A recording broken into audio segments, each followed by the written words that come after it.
Good morning everyone. Good afternoon. Good afternoon दोस्तों।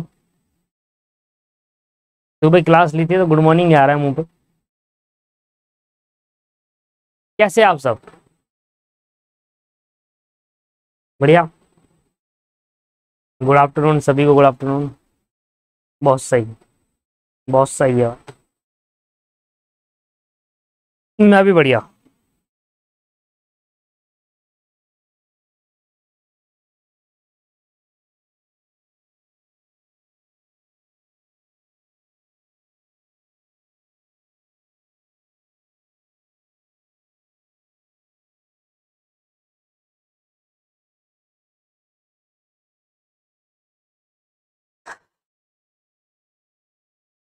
चलिए, आज हम इंडियन कॉन्ट्रैक्ट का चैप्टर नंबर 1 कर रहे हैं।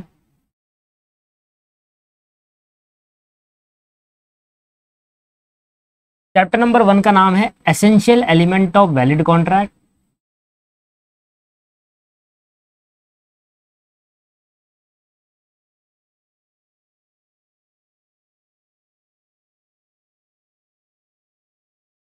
चैप्टर नंबर 1 का नाम है essential element of valid contract.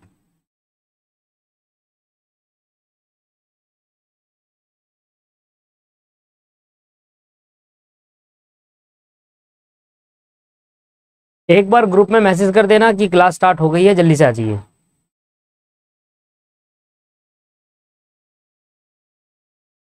जब तक मैं नोट्स लिखवा देता हूँ आपको।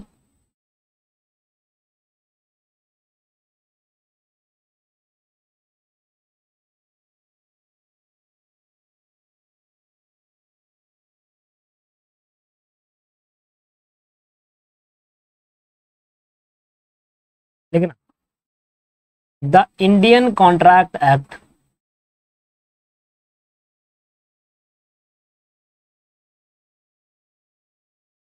came into force. The Indian Contract came into force on 1 September 1872। 1 September 1872।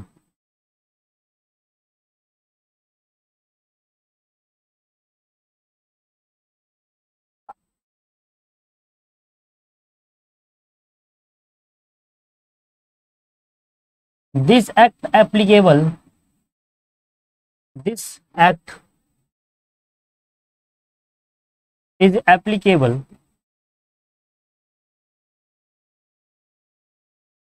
whole of India,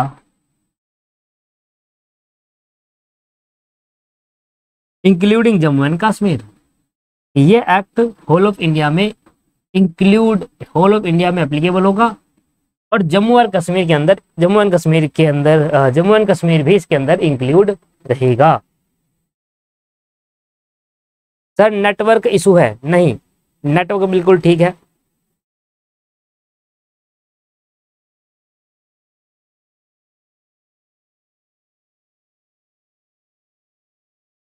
late बताया करो यार, 2:30 क्लास है तो 2:30 आया करो। गुड आफ्टरनून, जल्दी से आइए। देखिए, सबसे इंपॉर्टेंट चीज, पहला चैप्टर में सबसे पहले आपको बता रहा है कि जो इंडियन कॉन्ट्रैक्ट है उसको कब लागू किया गया था। मतलब प्रेसिडेंट ऑफ इंडिया ने कब अपनी एसेंट दी थी इंडियन कॉन्ट्रैक्ट के लिए? 1 सितंबर 1872 में। 1 सितंबर 1872 में इंडियन कॉन्ट्रैक्ट एक्ट लागू कर दिया गया था। उस टाइम प्रेसिडेंट तो नहीं होते थे, उस टाइम लॉ मेकर होते थे, जनरल होता था, वो उन्होंने लागू किया था। देश आजाद होने के बाद ही तो प्रेसिडेंट बने हैं। ठीक है, तो 1 सितंबर 1872 में ये इंडिया में लागू हो गया था, जो कि अब होल ऑफ इंडिया है, एक्सक्लूडिंग जम्मू एंड कश्मीर पहले होता था।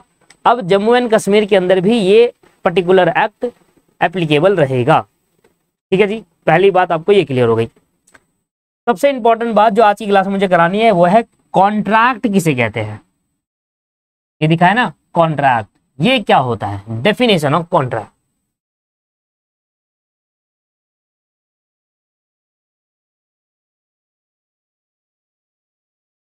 Definition of contract.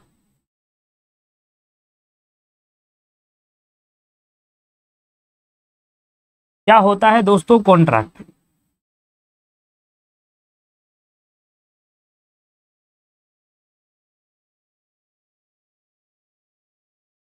बहुत बढ़िया। As per section, as per section 2 sub section H, मतलब मैंने आपको बताया था प्रीवियस लेक्चर के अंदर कि सेक्शन 2 में होती है डेफिनेशंस। तो सेक्शन 2 का ए होगा, बी होगा, सी होगा, डी, ई, एफ, जी, एच। जो सेक्शन 2 की एच वाली डेफिनेशन है ना, उसमें बताया गया है कि कॉन्ट्रैक्ट किसे कहते हैं। ठीक है जी।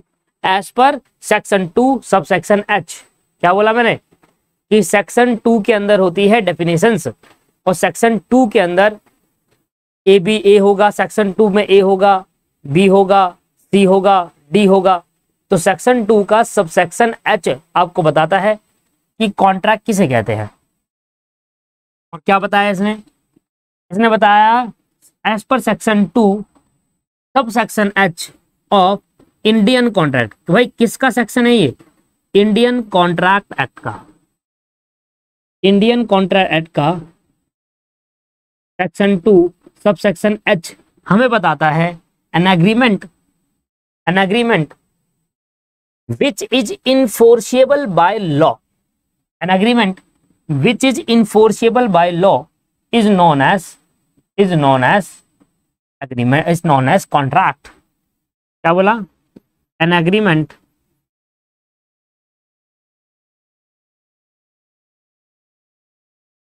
which is enforceable by law, an agreement which is enforceable by law।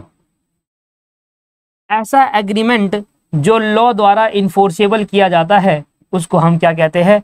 उसको हम कॉन्ट्रैक्ट कहते हैं। ऐसा एग्रीमेंट जो लॉ द्वारा इन्फोर्स किया जाता है उसको हम क्या कहते हैं? कॉन्ट्रैक्ट कहते हैं। तो an agreement which is enforceable by law is known as contract. अब ये क्या मतलब है कि भाई agreement which is enforceable by law, सभी बातें समझाएंगे। अभी मैं आपको बता रहा हूं ऐसा कोई एग्रीमेंट जो लॉ द्वारा इन्फोर्सेबल होता है उसको हम कॉन्ट्रैक्ट कहते हैं। अब ये सारी एग्रीमेंट क्या है और ये इन्फोर्सेबल बाय लॉ क्या है? तो अगर आप देखेंगे कि इंडियन कॉन्ट्रैक्ट के अंदर, अगर आप एक चीज नोटिस करें कि इंडियन कॉन्ट्रैक्ट एक्ट के अंदर एग्रीमेंट और इन्फोर्सेबल बाय लॉ दो मेन एलिमेंट दिख रहे हैं आपको। अगर डेफिनेशन को अगर आप देखते हैं तो इस डेफिनेशन में दो मेन एलिमेंट दिख रहे हैं आपको। पहला एलिमेंट दिख रहा है एन एग्रीमेंट, मतलब ये पर्टिकुलर पहला एग्रीमेंट दिख रहा है। एन एग्रीमेंट क्या होता है? और वो इन्फोर्सेबल बाय लॉ होना चाहिए। भाई ऐसा एग्रीमेंट जो लॉ द्वारा इन्फोर्सेबल होगा उस एग्रीमेंट को कॉन्ट्रैक्ट कहेंगे। ठीक है, ये समझ में आ गया। इसका मतलब मैं ये कह सकता हूं दोस्तों कि इसका मतलब मैं ये कह सकता हूं कि जो कॉन्ट्रैक्ट है वो दो चीज से मिलकर बना है। कौन कौन सी चीज से? मैं कह रहा हूं जो कॉन्ट्रैक्ट है ना वो दो चीज से मिलकर बना है। सर क्या क्या चीज से मिलकर बना है? एक एग्रीमेंट, पहला एग्रीमेंट होना चाहिए, और दूसरा इनफोर्सेबल बाय लॉ होना चाहिए।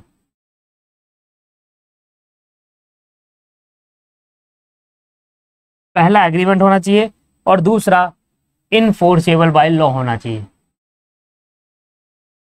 दोस्तों साथ के साथ नोट्स उतारेंगे, ठीक है, साथ के साथ नोट्स उतार लीजिए।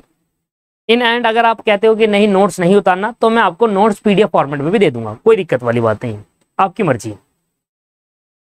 कॉन्ट्रैक्ट क्या है? ऐसा एग्रीमेंट जो लॉ द्वारा इन्फोर्सेबल होता है उसको हम कॉन्ट्रैक्ट कहते हैं। अब देखिए क्या होता है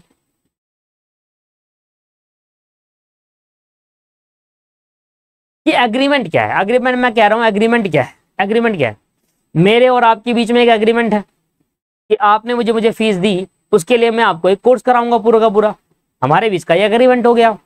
आप किसी दुकानदार के पास जाते हैं और कहते हैं कि मुझे ये सामान चाहिए, तो आपने दुकानदार से सामान लिया और उसके बदले में आपने पेमेंट कर दी, ये एक एग्रीमेंट है।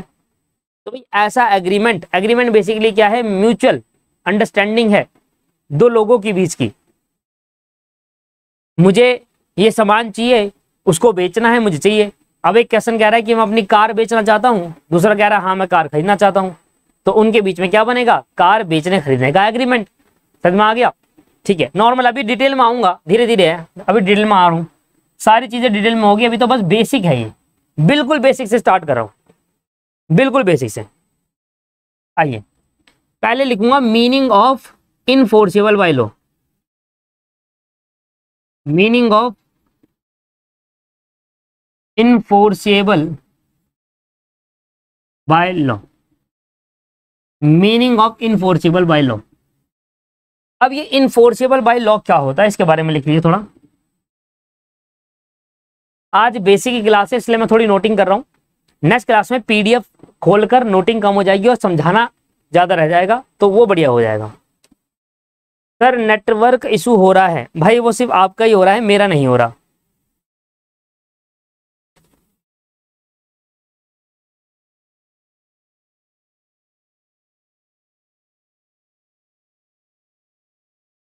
N agreement to become a contract. कोई भी एग्रीमेंट को कॉन्ट्रैक्ट बनाने के लिए, भाई एक एग्रीमेंट कॉन्ट्रैक्ट नहीं है, सिंपल सी बात तो ये है। कोई भी एग्रीमेंट को कॉन्ट्रैक्ट बनाने के लिए इनफोर्सिबल बाय लॉ होना चाहिए, सिंपल सी बात। भाई ऐसा कोई एग्रीमेंट जिसको कॉन्ट्रैक्ट बनना है, मतलब उस एग्रीमेंट के अंदर इनफोर्सिबिलिटी होनी चाहिए। An agreement to become a contract, an agreement to become a contract must give rise to a legal obligation, must give rise to a legal obligation, must give rise to a legal obligation, it means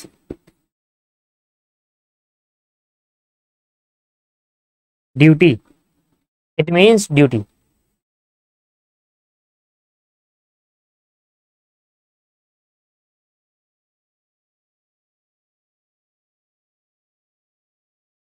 lag तो नहीं कर रहा?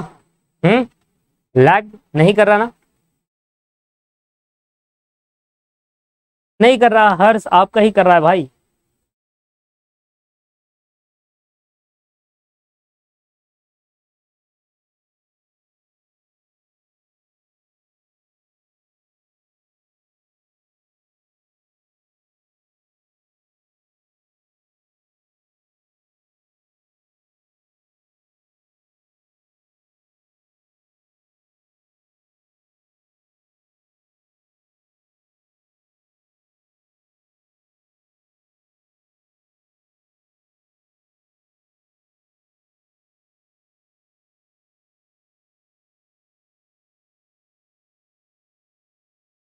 चलिए मैं आपको बताता हूं, देखिए एग्जाम्पल से समझते हैं चीजों को।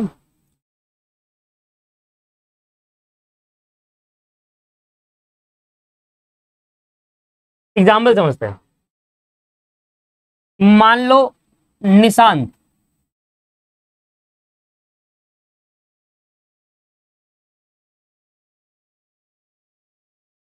निशांत, मतलब ये शांत आदमी नहीं है, लड़का ही नाम में लिखा हुआ है निशांत, इसका मतलब ये हो गया कि शांत नहीं हूं मैं, निशांत शांत लड़का नहीं है ये। अब निशांत को एक ऑफर आया, कैसा ऑफर, क्या हो सकता है वो ऑफर में? तनीषा की तरफ से।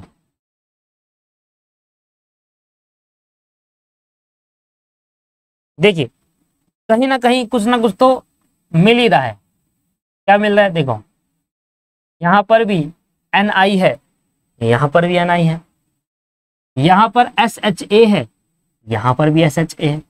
बस थोड़ी गहराइयां में जाना पड़ता है, मतलब कहीं ना कहीं कॉम्बिनेशन तो है, बस थोड़ा देखना पड़ता है कि। तो तनीषा ने इसको ऑफर दिया। अब क्या ऑफर दिया? तनीषा ने ऑफर दिया। अब क्या ऑफर दिया भाई, सुनो ध्यान से। तनीषा कह रही है भैया निशांत से, हाँ निशांत कहाँ पर हो? निशांत कह रहा है मैं तो घूम रहा हूँ दोस्तों के साथ। यार मैंने चाय बनाई है, चाय पीना आओगे मेरे घर पे? निशान कह रहा हाँ आ जाऊंगा, कोई दिक्कत नहीं, कब आना है? कह रहा आ जाओ 2 घंटे बाद। तो तनीषा कह रही है निशान से, तनीषा निशान से कह रही है क्या चाय पीने आओगे? ऑफर दिया, अ कप ऑफ टी। क्या दिया offer? A cup of T. क्या तुम मेरे घर पे एक चाय की प्याली पीने आओगे? ठीक। निशान ने हाँ कह दिया। निशान ने कहा मैं प्रॉमिस करता हूं, हाँ मैं चाय पीने आऊंगा।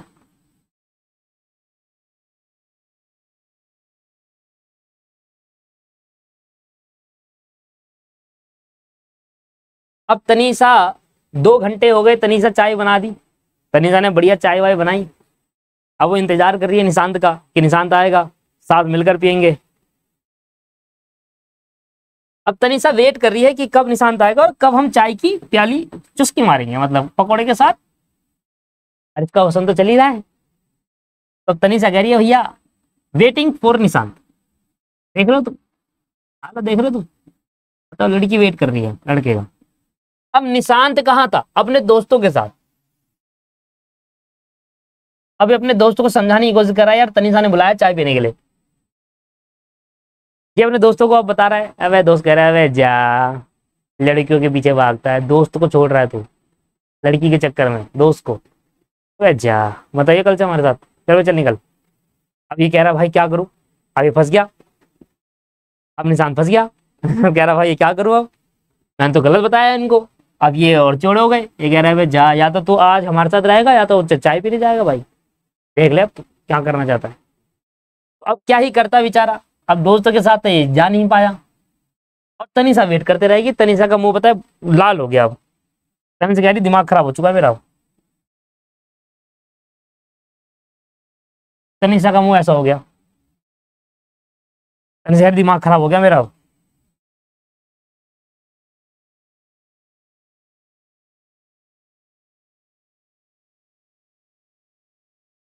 ठीक है। अब तनीषा को गुस्सा आ गया। तनीषा ने पता क्या करा, तनीषा कोर्ट में चले गई केस करने।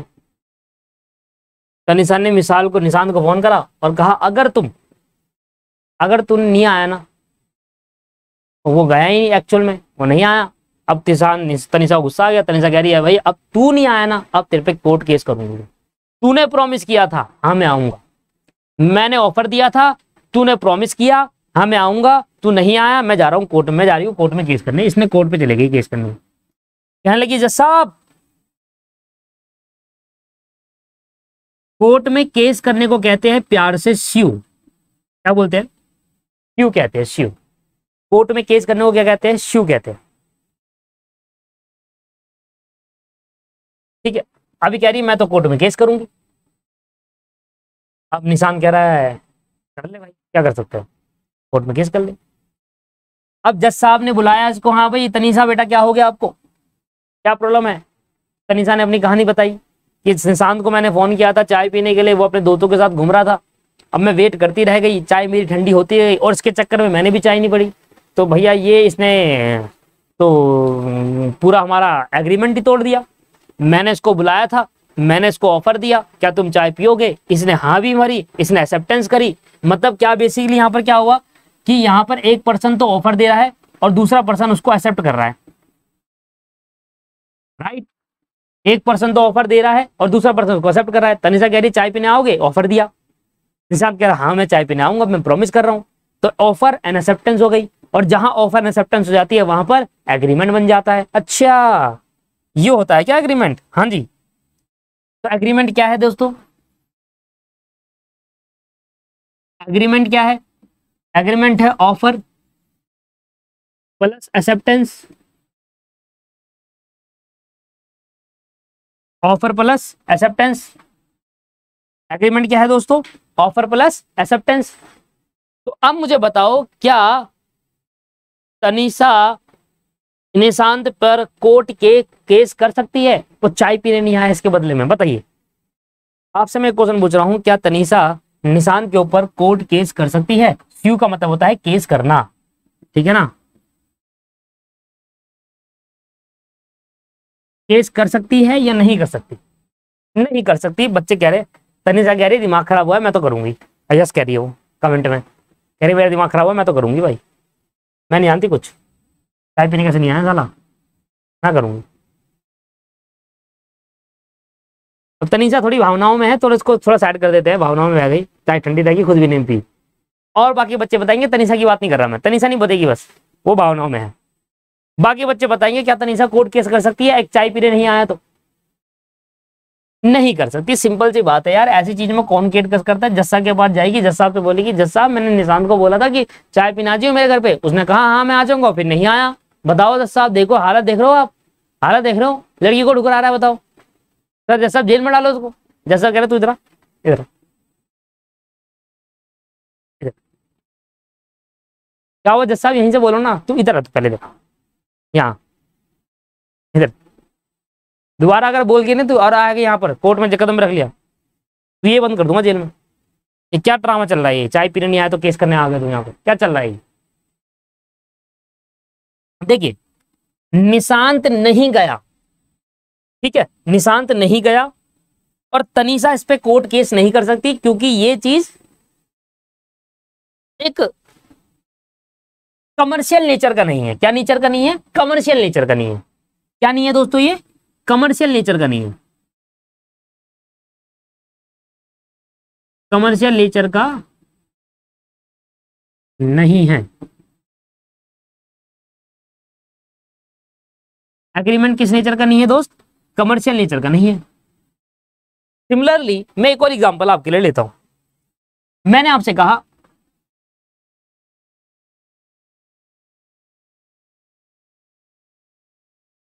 तनिषा ने निशांत को फोन किया,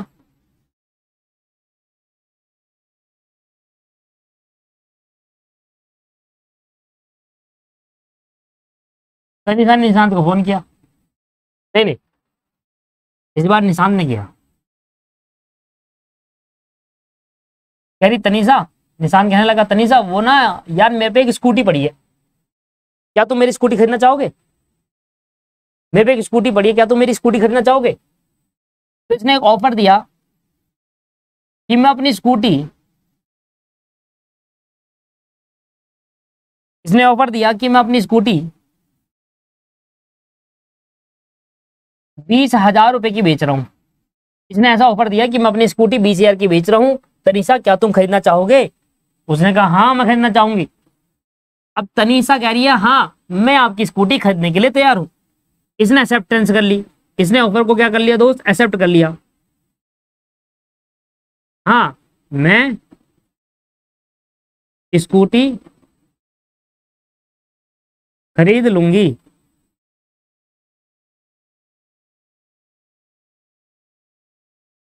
निशांत ने तनिषा को दिया ऑफर, निशांत ने तनिषा को ऑफर दिया स्कूटी, क्या तुम मेरी खरीदना चाहोगे? मैं 20,000 रुपए की बेच रहा हूं। तनिषा ने कहा हाँ मैं स्कूटी खरीद दूंगी। अब निशांत जगह में पहुंचा, तनिषा और निशांत की बात हुई कि इस जगह पर मिलेंगे और मैं तुम्हें स्कूटी दूंगा, तुम मुझे पैसे दे देना। अब निशांत पहुंचा एक जगह पर, जिस जगह पर बात हुई थी कि मिलेंगे। निशांत स्कूटी लेकर वेट कर रहा है, तनिषा को वो बात याद आ गई चाय वाली। तनिषा कह रही मैं भी नहीं जाऊंगी, अब मेरी भी दोस्त है, मैं आगे जाऊं मैं तो जाऊंगा, मैं जाऊंगी नहीं, मैं क्यों जाऊं, मेरे मेरे भी दोस्त है, मेरे दोस्त मना कर रहे हैं, मेरे दोस्त इंपॉर्टेंट होते हैं, मैं नहीं जाती।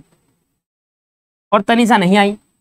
निशांत पहुंच गया स्कूटी लेकर, निशांत अपनी स्कूटी देने को तैयार है, पर तनिषा अब नहीं आई। तनिषा ने रिफ्यूज कर दिया, कह रही मैं नहीं लेती, जाए करना है घर पे। तनिषा ने रिफ्यूज कर दिया।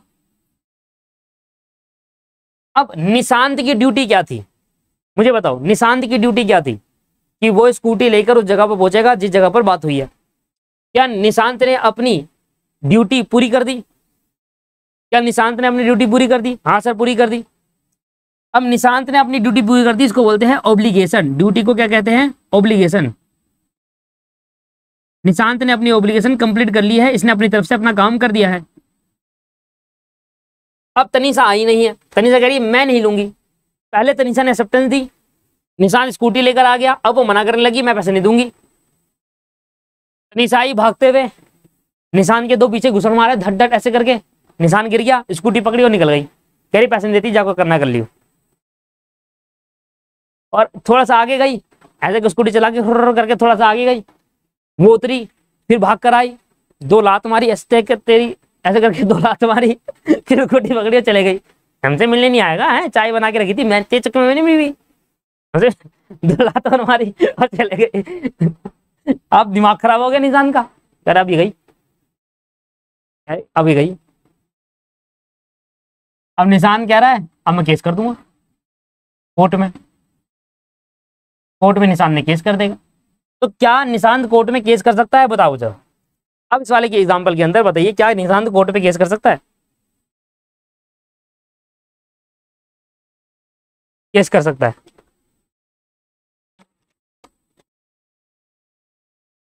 तनीषा भी लाइक, मेरी बारी में तो मना कर दिया और उसकी बारी में हाँ कह रहे हो। तनीषा भी लाइक दिस, ऐसा ये पार्शियलिटी नहीं चलेगी। बिल्कुल कर सकता है, क्योंकि ये वाला जो कॉन्ट्रैक्ट है वो कमर्शियल नेचर का है, कमर्शियल नेचर का कॉन्ट्रैक्ट। कमर्शियल मतलब लेन देन हो रहा है यहाँ पर। चाय पीना कोई कमर्शियल नेचर तो होना है, पर किसी को खरीदना बेचना कमर्शियल नेचर है। बिल्कुल भाई, निशांत ने अपनी ड्यूटी को पूरी करी। अब सुन लो मेरी ध्यान से, तनीषा के पास, तनीषा के ऊपर एक लीगल ऑब्लिगेशन आ जाती है। जब वो एक्सेप्टेंस देती है तो तनीषा के बाद एक लीगल ऑब्लिगेशन आती है कि अब उसको अपनी ड्यूटी को पूरा करना ही पड़ेगा, क्योंकि उसने ऑफर को एक्सेप्ट करा। अगर उसने ऑफर एक्सेप्ट करा तो उसके ऊपर एक लीगल ऑब्लिगेशन आ जाती है कि उसको अपनी ड्यूटी को एक्सेप्ट करना, ड्यूटी को पूरा कंप्लीट करना ही पड़ेगा, ड्यूटी को उसको अपनी पूरी निभाना ही पड़ेगा। उसकी ऑब्लिगेशन, उसका कर्तव्य क्या था कि पैसे देना और स्कूटी लेना, वो उसने नहीं करा, अपनी ऑब्लिगेशन को पूरा नहीं करा। इस केस के अंदर निशांत अब इस पे केस कर सकता है कि सर मैं तो आया था, ये नहीं आई, मेरा टाइम वेस्ट हुआ है और मैंने बात हुई थी, इसने एक्सेप्ट करा, उसके बाद अपनी ऑब्लिगेशन पूरी नहीं करी। ऑब्लिगेशन का मतलब होता है कर्तव्य, जो उसकी ड्यूटी थी। ड्यूटी क्या थी तनीषा की? वो उसको 20,000 रुपए देगी, स्कूटी ले जाएगी, वो आई नहीं। इसलिए अब यहाँ पर एक कमर्शियल नेचर आ गया। That is why offer plus acceptance मिलकर बनता है एग्रीमेंट। ऑफर एंड एक्सेप्टेंस क्या मिलकर बनता है? एग्रीमेंट मिलकर बनता है। ऑफर एंड एक्सेप्टेंस क्या हो गया सर? ये ऑफर और ये एक्सेप्टेंस, एग्रीमेंट तो बन गया था इनके बीच का, पर ये एग्रीमेंट कमर्शियल नेचर का है। और इस एग्रीमेंट के अंदर क्या था? लीगल ऑब्लिगेशन थी दोनों पार्टी पे कि भाई ये वाली पार्टी वहां प्लेस पर आकर अपनी स्कूटी डिलीवर करेगा और ये वाली पार्टी उसको पैसे देकर स्कूटी ले जाएगी।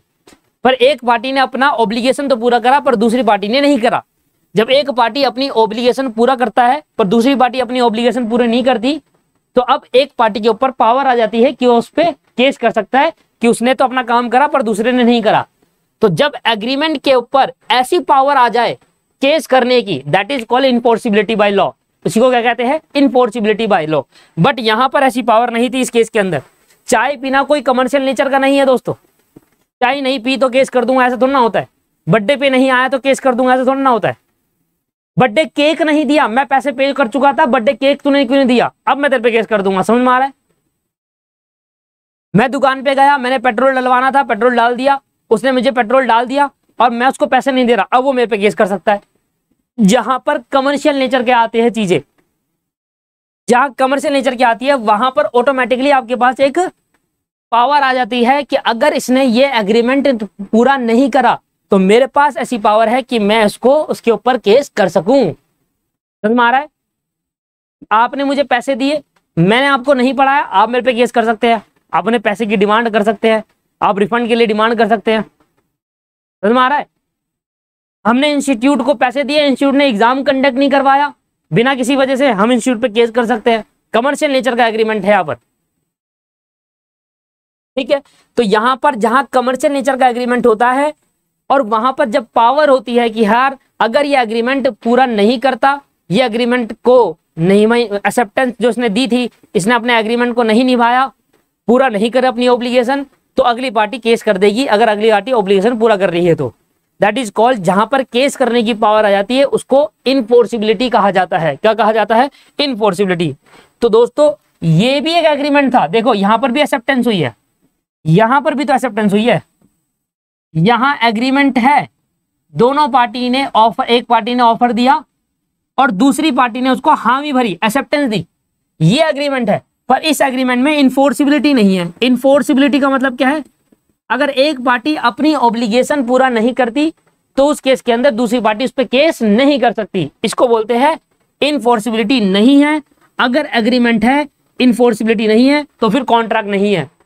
कॉन्ट्रैक्ट होने के लिए एग्रीमेंट प्लस इनफोर्सिबिलिटी दोनों होनी चाहिए। सिमिलरली जैसे अगले वाले केस के अंदर आप देखोगे तो इस केस के अंदर एग्रीमेंट भी है और केस करने की पावर भी है। तो जहां पर एग्रीमेंट और इनफोर्सिबिलिटी दोनों होती है तो इस केस के अंदर ये पर्टिकुलर क्या बन गया, इनके बीच का कॉन्ट्रैक्ट बन गया। इन दोनों ने क्या कर लिया, कॉन्ट्रैक्ट कर लिया। भाई मैं तुम्हें कार, मैं कह रहा हूं क्या तुम मेरी कार खरीदोगे? आपने कहा हाँ मैं खरीदूंगा। अब आपने मुझे पैसे दे दिए, आपने मेरे को अकाउंट ट्रांसफर कर दिए पैसे, अब मैं आपको कार देने से मना कर रहा हूं। तो अब आपके पास ऐसी पावर है, ऐसी ऑब्लिगेशन है, ऐसी पावर आ जाएगी कि आप अब मेरे पे केस कर पाओगे, क्योंकि हमारे बीच में क्या है, कॉन्ट्रैक्ट। जब हमने ये एग्रीमेंट बनाया था तो हमने इस एग्रीमेंट के अंदर इनफोर्सिबिलिटी भी रखी थी, लीगल ऑब्लिगेशन भी रखी थी कि भाई तूने मुझे पैसा देना होगा और मैं तुम्हें कार दूंगा। ठीक है जी। तो जहां पर एग्रीमेंट होता है और वहां लीगल ऑब्लिगेशन भी होती है कि अगर नहीं दिया तो केस हो जाएगा भैया, अगर तूने ये पूरा नहीं करा तो केस हो जाएगा, तूने अपनी बदले की ड्यूटी पूरी नहीं करी तो केस कर देंगे। तो जहां पर एग्रीमेंट प्लस इनफोर्सिबिलिटी दोनों हो, लीगल ऑब्लिगेशन दोनों होता है, वहां पर उनके बीच में बन जाता है कॉन्ट्रैक्ट। और कॉन्ट्रैक्ट होने के लिए कमर्शियल नेचर होना जरूरी है। डोमेस्टिक कॉन्ट्रैक्ट बोलते हैं, डोमेस्टिक एग्रीमेंट कहेंगे, कॉन्ट्रैक्ट तो है ही नहीं है। तो ये चाय पीना वगैरह क्या है दोस्तों, ये एक तरीके का डोमेस्टिक एग्रीमेंट है। क्या है, एक तरीके का डोमेस्टिक एग्रीमेंट है। और डोमेस्टिक एग्रीमेंट का मतलब हो गया चाय पीना, किसी की शादी में नहीं गए, बुलाया था नहीं गए, अब केस तो ना कर देगा भाई वो, है ना। डोमेस्टिक एग्रीमेंट है। डोमेस्टिक एग्रीमेंट कमर्शियल नेचर के नहीं है, इसकी अलग लो होगा, वो अलग चीज है। बट यहां पर जब हम इंडियन कॉन्ट्रैक्ट की बात करते हैं तो इंडियन कॉन्ट्रैक्ट के अंदर सिर्फ कमर्शियल नेचर के एग्रीमेंट, कमर्शियल नेचर के कॉन्ट्रैक्ट ही लिए जाते हैं, कंसीडर किए जाते हैं, जो कमर्शियल नेचर के होते हैं। खरीदना, बेचना, एक्सेप्टेंस दी, एग्रीमेंट बनाया, इनफोर्सिबिलिटी है, लीगल ऑब्लिगेशन है, तो फिर वो कॉन्ट्रैक्ट है। तो आप पढ़िए कॉन्ट्रैक्ट क्या है। कॉन्ट्रैक्ट है ऐसा एग्रीमेंट। एग्रीमेंट क्या है, एग्रीमेंट वो है जहां पर ऑफर और एक्सेप्टेंस दोनों होता है। तो ऐसा एग्रीमेंट जहां पर कहीं ना कहीं लीगल ऑब्लिगेशन हो, इनफोर्सिबल हो, मतलब कोई ऐसा एग्रीमेंट बनाया जा रहा है पार्टी द्वारा कोई ऐसा एग्रीमेंट बनाया जा रहा है। ठीक, अगर जिस पार्टी द्वारा एग्रीमेंट बनाया गया था, दोनों पार्टी के पास क्या है, लीगल ऑब्लिगेशन है कि दोनों पार्टी को अपनी अपनी ड्यूटी को पूरा करना होगा। अगर किसी पार्टी ने अपनी ड्यूटी पूरा करने से मना कर दिया या रिफ्यूज करा, तो ऐसे केस के अंदर अगली पार्टी उस पर केस करने की पावर रख सकती है, पावर है उसकी, वो केस कर सकती है। उसको बोलते हैं इनफोर्सिबिलिटी बाय लॉ। तो ऐसा एग्रीमेंट जिसमें इनफोर्सिबिलिटी होती है, जिसके अंदर अगर कोई पार्टी रिफ्यूज कर दे तो मैं उस पर केस कर दूं, दैट इज कॉल्ड इनफोर्सिबल। तो ऐसे एग्रीमेंट जिसमें इनफोर्सिबिलिटी होती है उसको हम क्या कहते हैं, कॉन्ट्रैक्ट कहते हैं, as per section 2 subsection H। बताइए सर, क्लियर है? प्रियांशी आप आए हो लेट डियर, ऐसे कैसे चलेगा? ये कोई तरीका नहीं है, ऐसे तो समझ नहीं आएगा आपको। रिकॉर्डेड देखते रहो, फिर आपको टाइम बताया होगा, सही है। तो कॉन्ट्रैक्ट क्या हो दोस्तों, कॉन्ट्रैक्ट क्या है? कॉन्ट्रैक्ट एक ऐसा एग्रीमेंट है जहां पर इनफोर्सिबिलिटी होती है। तो an agreement which is enforceable by law is known as contract. ऐसा एग्रीमेंट जो लॉ द्वारा इनफोर्सिबल है। लॉ द्वारा इनफोर्सिबल का मतलब जिस कॉन्ट्रैक्ट के अंदर दोनों पार्टी के पास लीगल ऑब्लिगेशन है, दोनों पार्टी को अपना अपना काम करना पड़ेगा, और अगर किसी पार्टी ने काम नहीं किया तो अगली पार्टी उस पर केस कर सकती है, ऐसे उसके पास पावर है। इसी को कहते हैं इनफोर्सिबल बाय लॉ। ठीक है, उसको बोलते हैं enforceable by law. An agreement which is enforceable by law is known as contract as per section 2 subsection H। Enforceable by law क्या होता है? Meaning of enforceable by law, ऐसा एग्रीमेंट जहां पर एक एग्रीमेंट कॉन्ट्रैक्ट तभी बन पाएगा जब दोनों पार्टी के उसमें लीगल ऑब्लिगेशन होगा। दोस्त कह रहा है कि चल भाई वहां चलते हैं। आपने कहा हाँ चलेंगे, कल चलेंगे। उन्होंने कहा चल ठीक है कल का डन करते हैं। तो आप मना करने लग गए कल। तो आपको पता है कि अगर मैं मना भी कर दूंगा तो वो मेरे पे केस नहीं कर सकता। तो इसका मतलब तुम्हारे बीच में, दोस्तों के बीच में जो एग्रीमेंट था उसमें इनफोर्सिबल नहीं था। कोई भी एग्रीमेंट कॉन्ट्रैक्ट तभी बन पाएगा जब दोनों पार्टी के बीच में एग्रीमेंट लीगल ऑब्लिगेशन होगी।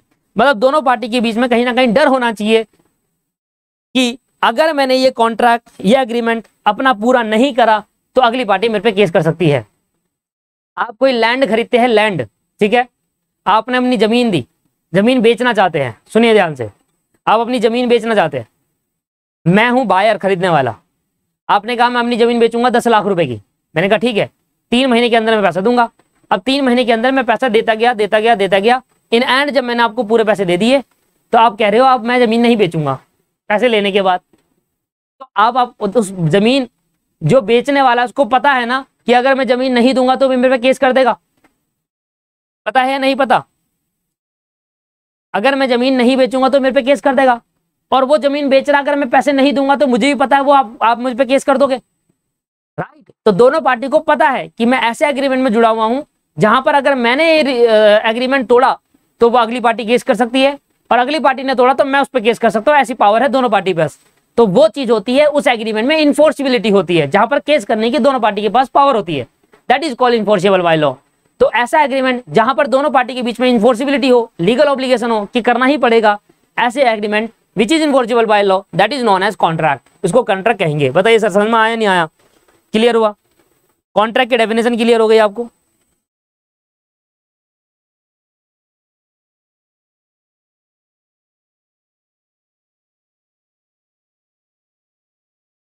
ठीक है, अब अगला पॉइंट हमारा है कि एग्रीमेंट क्या है। मैंने आपको बताया है एक एग्रीमेंट क्या होता है। एक पार्टी जब ऑफर देगी, दूसरी पार्टी एक्सेप्टेंस देगी। एक पार्टी जब ऑफर देगी और दूसरी पार्टी जब उसको एक्सेप्ट करेगी तो उन दोनों के बीच में बनेगा एग्रीमेंट। क्या बनेगा उन दोनों के बीच में? एग्रीमेंट। तो एग्रीमेंट क्या है दोस्तों? एग्रीमेंट, ये लिखवाया था मैंने शायद, ये एग्रीमेंट क्या है? Agreement is an sum of offer and acceptance. अब मेरी बात सुनो, एक सुनना ध्यान से, एक बात मुझे बताओ, निशांत, निशांत क्या ले लेते हैं, मान लो विशाल, निशांत फंस गया बेचारा। विशाल रहता है पहाड़ों पर और उसको एक पहाड़ी लड़की पसंद आई।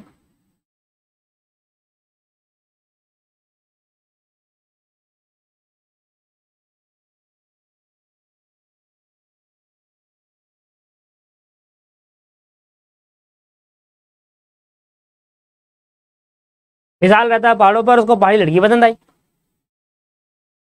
अब ये घूरते जाए उसे। अब एक दिन ये चले गया इसके पास, कहता है यार तुम बहुत अच्छे लगते हो, कहता है यार तुम बहुत अच्छे लगते हो मुझे, क्या तुम मुझसे शादी करोगे? सीधा, छोटी मोटी बात तो करता नहीं है, देखो ये करता है बड़ी बड़ी बात है। तो सीधा सीधा बोल दिया, कहता है मैं आपको एक ऑफर दे रहा हूं। उसने सोचा जॉब का ऑफर दे रहा होगा, पर ये ऑफर अलग ही लेवल का दे रहा था, क्या तुम मुझसे शादी करोगे?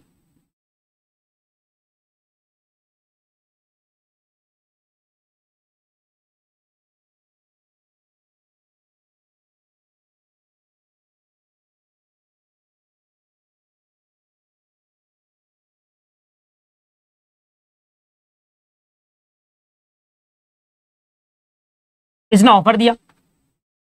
अब लड़की इसकी शक्ल देख रही, नहीं, मना कर दिया, शक्ल देखते मना कर दिया।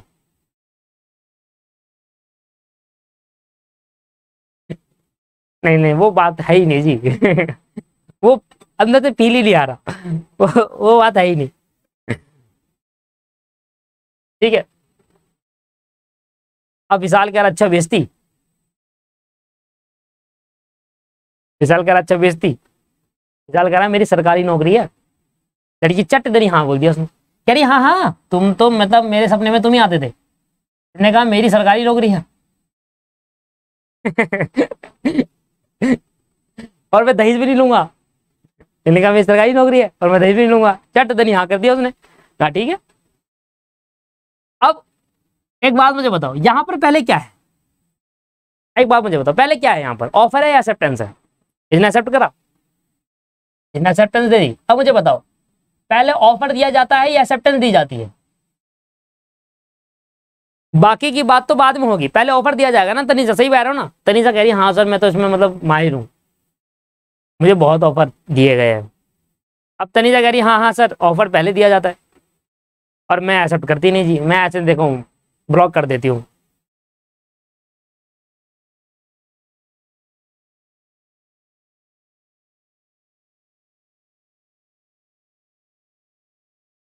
चलिए, तो सिंपल सी बात है, सबसे पहले एक जनरल सेंस में बात करेंगे कि एक्सेप्टेंस से पहले ऑफर होगा। देखिए जब कोई ऑफर देगा उसको एक्सेप्टेंस कहेंगे, तभी तो आगे कहानी बढ़ेगी। आगे कहानी कैसे बढ़ेगी? ऑफर नहीं है, ऑफर नहीं दे, जब अगर ये इससे बोलता ही नहीं तो ये दोनों होता ही नहीं कुछ काम। तो ऑफर इसने दिया, सबसे पहला पॉइंट, फिर एक्सेप्टेंस दी, दूसरा पॉइंट, तभी तो कहानी आगे शुरू होगी। अगर ये यही मना कर दे कि नहीं भाई नहीं, बात है ही नहीं वो जी, शकल में बात ही नहीं है वो, तो फिर बात ही खत्म हो गई, फिर तो कहानी खत्म यहीं पर कहानी शुरुआत कब होगी? जब एक पर्सन ऑफर दे रहा है और दूसरा पर्सन को एक्सेप्ट कर रहा है। सिंपल सी कहानी यही नहीं है। तो आपने मेरे को एक बात बताया कि सर जो ऑफर होता है ना वो पहले दिया जाता है, फिर उसके बाद होती है एक्सेप्टेंस। ऑफर जो होता है वो पहले दिया जाता है, उसके बाद एक्सेप्टेंस होती है। तो जो ऑफर होता है वो पहले, उसके बाद एक्सेप्टेंस, इसलिए सेक्शन 2 सबसेक्शन ए कहा गया। ए मींस पहले, उसके बाद क्या आता है? बी। हो गया सेक्शन याद। ऑफर का सेक्शन है सेक्शन 2 सबसेक्शन ए, और एक्सेप्टेंस का सेक्शन है सेक्शन 2 सबसेक्शन बी। पहले ऑफर देंगे एंड देन उसके बाद एक्सेप्टेंस देंगे। तो ऑफर पहले नंबर पे आएगा तो इसलिए सेक्शन ए सबसेक्शन ए, और एक्सेप्टेंस उसके बाद दी जाएगी, इसका मतलब बी। फिर उसके बाद आगे कहानी चालू होगी।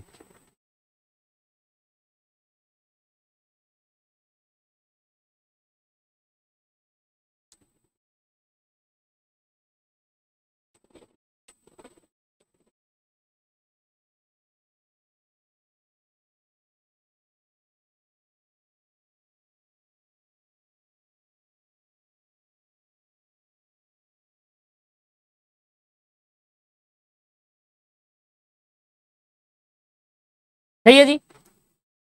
अच्छा सर ये ऑफर क्या होता है? जब एक पर्सन दूसरे पर्सन को अपनी फीलिंग बताता है, विलिंगनेस बताता है, अपनी इच्छाएं बताता है, उसको हम ऑफर कहते हैं। डिटेल में बात करेंगे चैप्टर ऑफर की, याद करो मैंने आपको पहली चैप्टर लिखवा रखे हैं। इसके बाद है टाइप्स ऑफ कॉन्ट्रैक्ट, उसके बाद है ऑफर एंड एक्सेप्टेंस का चैप्टर।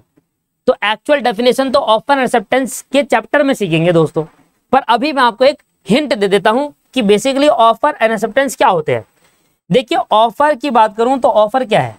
ऑफर वो चीज होती है जब कोई पर्सन अपनी विलिंगनेस, अपनी इच्छाएं बताता है दूसरे पर्सन को।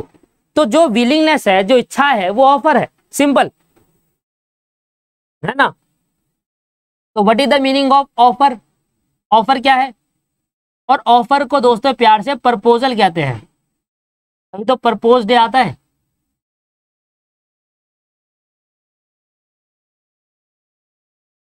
ना, प्रपोजल। तो ऑफर को प्रपोजल भी कहा जाता है। तो ऑफर क्या होता है? तो सेक्शन किसमें लिखा है याद रहेगा? सेक्शन 2 सब सेक्शन ए में लिखा है ऑफर की डेफिनेशन। और क्या लिखी है? When one person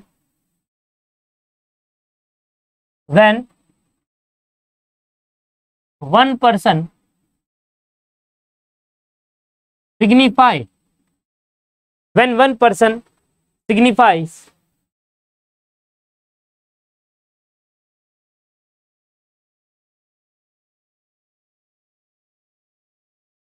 when one person signifies to another, when one person signifies मतलब बताना। जब एक पर्सन दूसरे पर्सन को बताता है क्या? हिज विलिंगनेस, अपनी इच्छाएं।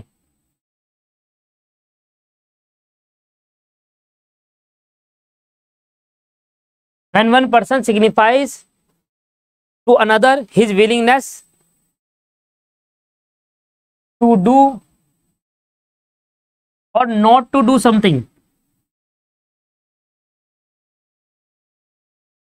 is known as offer, is known as offer। उसको हम ऑफर कहेंगे या प्रपोजल बोल लो।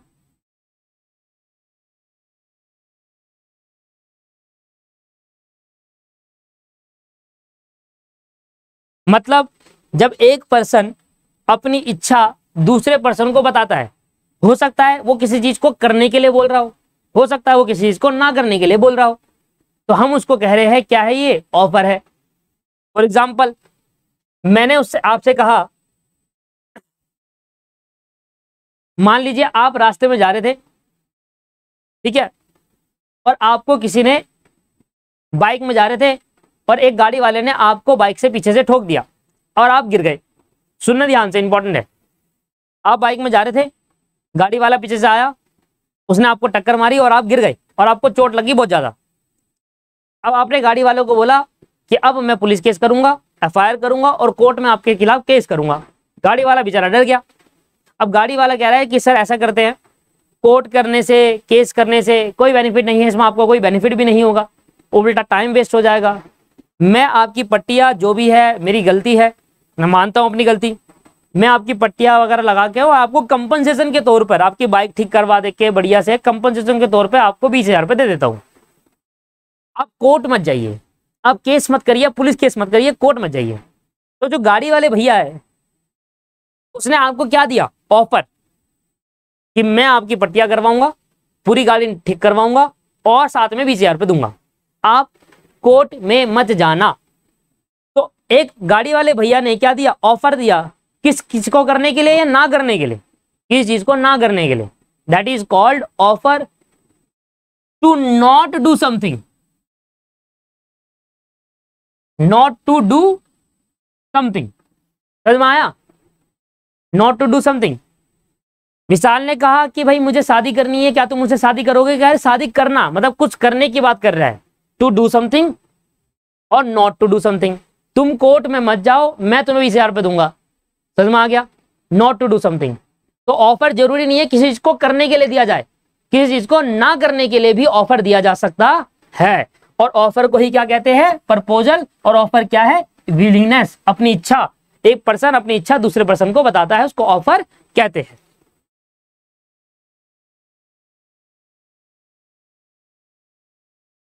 अब जब कोई पर्सन वो इच्छा सुन लेता है और सुनकर समझकर उसको हाँ कर देता है, तो उसको एक्सेप्टेंस कहते हैं। क्या कहते हैं उसको, एक्सेप्टेंस। तो एक्सेप्टेंस क्या है,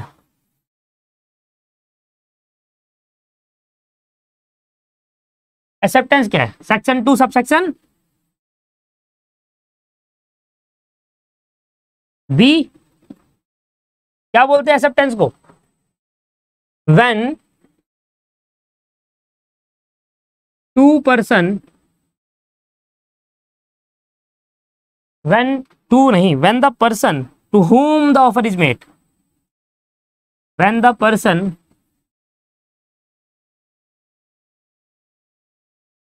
to whom the offer is made, to whom the offer is made, when the person to whom the offer is made, offer बोलो या प्रपोजल बोलो, ऑफर या proposal is made, signifies his assent, assent मतलब हम हाँ दे देना, assent double S आएगा यार, assent, assent का मतलब हो गया साइन, कि हाँ मैं आपका ऑफर एक्सेप्ट करता हूं। साइंड, assent का मतलब क्या है, साइंड, हाँ मैं आपका ऑफर एक्सेप्ट करता हूं। There to the offer become acceptance। Simple है, जब कोई पर्सन को ऑफर दिया जाता है और वो पर्सन उस ऑफर को सुनकर समझकर उसमें हाँ कर देता है, एसेंट दे देता है कि हाँ मैं आपका ऑफर एक्सेप्ट कर रहा हूं, that is called acceptance. Sign करना मतलब क्या होता है, एक्सेप्ट करना।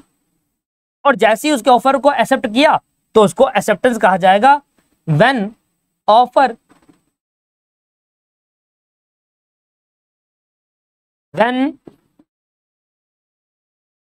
इज एक्सेप्टेड,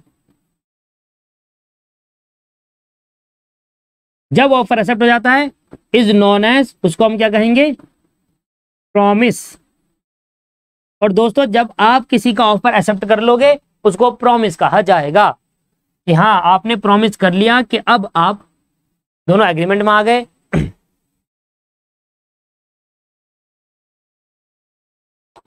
ठीक है जी, समझ में आ गया, क्लियर है? कोई प्रॉब्लम है पूछ सकते हैं आप मुझसे।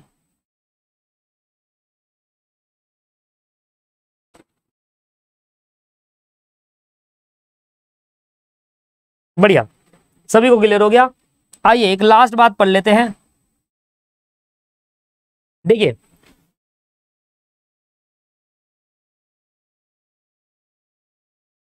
मिस्टर ए है और यहां बी है। ए ने ऑफर दिया,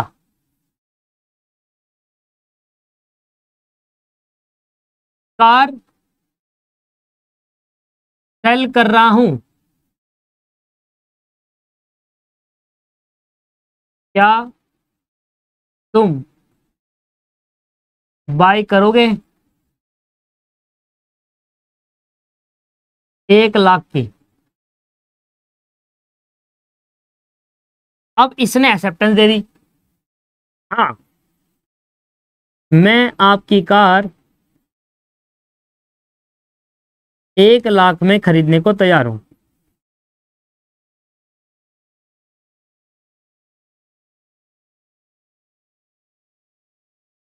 ठीक है भाई, यहां पर क्या हुआ,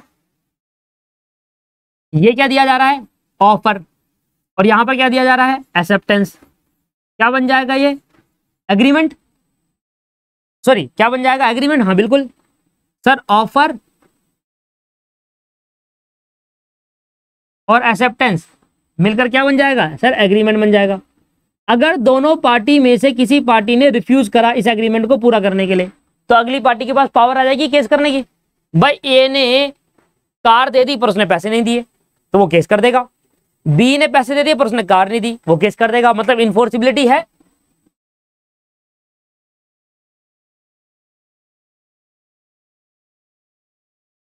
इनफोर्सिबिलिटी भी है इसके अंदर। और अगर ये चीज दोनों है तो दोस्तों ये क्या बन जाएगा सर, कॉन्ट्रैक्ट। तो मतलब ए और बी के बीच में क्या बन गया, कॉन्ट्रैक्ट बन गया। बताइए सर समझ में आ गया नहीं आया? अच्छा मुझे एक बात बताओ, इसमें ऑफर देने वाला कौन है, ए है, ऑफर देने वाला कौन है, ए है। ठीक है, तो जो पर्सन ऑफर देता है, जो पर्सन ऑफर देता है उसको आज के बाद से, जो पर्सन ऑफर देता है उसको आज के बाद से ऑफरर कहा जाएगा। क्या कहा जाएगा, ऑफरर या प्रोमिजर।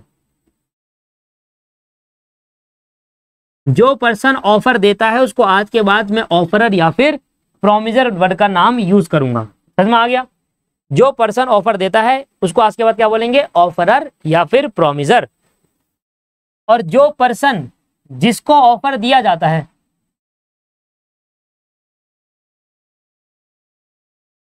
जिसको ऑफर दिया जाता है उसको क्या बोलेंगे आज के बाद, ऑफरी या प्रोमिसी। तो क्या बोलेंगे आज के बाद, ऑफरी या फिर प्रोमिसी। बताइए सर समझ में आ गया डेफिनेशन ऑफ ऑफर, ऑफरर और प्रोमिजर, या ऑफरी या प्रोमिसी। सभी को क्लियर है? लो कौन सा भी खत्म हो गया। नेक्स्ट क्लास में आकर आपको एक केस लॉ पढ़ाऊंगा। नेक्स्ट क्लास में आपको एक केस लॉ पढ़ाऊंगा जो कि कॉन्ट्रैक्ट की डेफिनेशन को बताता है। ठीक है जी, आज की क्लास को हम यहीं समाप्त करेंगे। नेक्स्ट क्लास के अंदर हम कंटिन्यू करेंगे आगे इसको। धन्यवाद, tata, bye bye, take care.